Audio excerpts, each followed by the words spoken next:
嗨，大家好，今日講嘅係性愛資料嘅第64個視頻，介紹演員黃日華。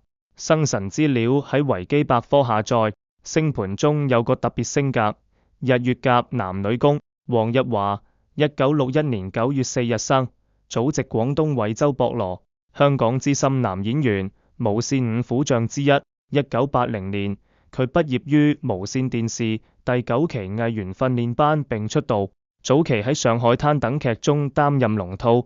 1981年，憑過客走紅，奠定一地位。1983年，吳關翁美玲主演《射雕英雄傳》，飾演嘅郭靖憨厚正義，風靡兩岸三錦，成為經典。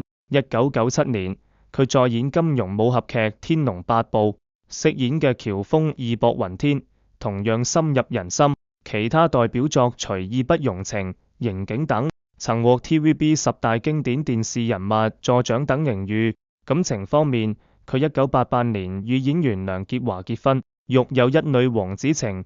2020年老婆病逝。2025年12月，黃日華宣正式息影，收檔長達9個年嘅演藝生涯。星案將每個喺 YouTube、Facebook 更新，歡迎有興趣嘅朋友觀看。